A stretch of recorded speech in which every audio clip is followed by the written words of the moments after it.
All right, so I'm going to finish up the notes from yesterday over the trig ratios. These problems are very similar to the ones we did yesterday, except instead of giving you an ordered pair, they give you one of the trig ratios and then this other piece of information, which we'll talk about in just a second. So in this case, they're giving us sine. And remember that sine is the ratio of y over r. Now notice that this sign is negative. And the negative's out in front. So the question is, does it go with the 5 or the 13? Well, if you look back at your notes from yesterday, r is always positive, which means that the negative goes with the 5. So y is negative 5, and r is 13. Okay. Then we can use the Pythagorean theorem to find x, just like we used it to find r yesterday. So remember, x squared, hold on, let's see here, x squared plus y squared equals r squared. So x squared plus 25 equals 169. Now when you're using the Pythagorean theorem to find one of the sides instead of the hypotenuse, then before you take the square root you subtract. Instead of adding, you subtract. So we get x squared is 144. When we take the square root of x squared, when we take the square root of 144, it could either be positive or negative 12. So let's go back up here and let's look at this other piece of information they gave us. This tells me what quadrant this angle was in.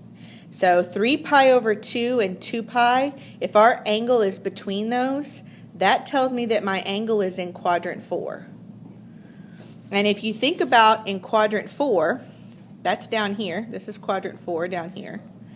In this quadrant, x values are positive and y values are negative. So when we come back over here and we're finding x is going to be positive 12. If our angle had been, say, over here in quadrant 3, then x would have been a negative. But we have to use this bit of information to let us know that our x is going to be positive, because in quadrant 4, the x's are positive.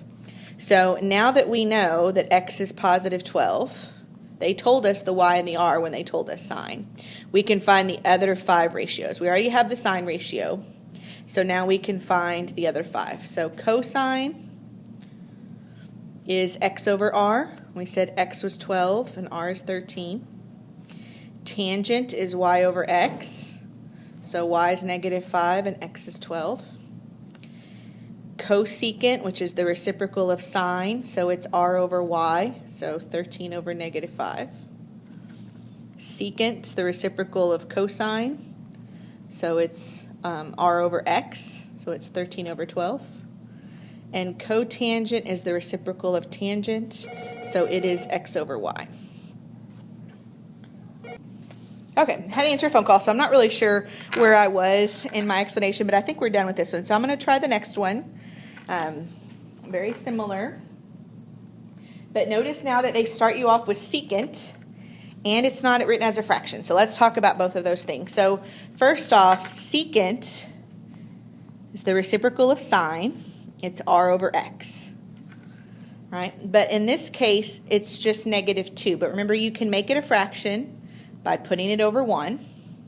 There is a negative sign, but remember that negative could go with the 2 or the 1. And since we know r is always positive, the negative has to go with the 1. So r would be positive 2, x would be negative 1. We can do the Pythagorean theorem. X squared plus y squared equals r squared. Again, we're finding one of the sides, not the hypotenuse, so we have to subtract. So y squared is 3. So the question is y going to be positive or negative? So we come back up here and we look at this that they tell us that's going to help us figure out the quadrant. Now in this case, they don't really give us enough information to figure out one quadrant, except that they really kind of do, because between pi and 2 pi means that it would either be in quadrant 3 or quadrant 4. But it doesn't really matter which of those two we're talking about, because in both of those quadrants, y is negative, right? This is the negative y-axis. So either way, whether our angle is here or here, the y is going to be negative. So when we take the square root here, it's going to be negative square root of 3. Okay. So the ratio tells you two of the values, and then this piece of information helps you figure out what quadrant you're in so that when you find the third value using the Pythagorean theorem, you know whether it should be positive or negative. So now that we know x, y, and r, we can find the other 5 ratios. So we already know secant. Secant is -2. So let's go back. We'll do sine.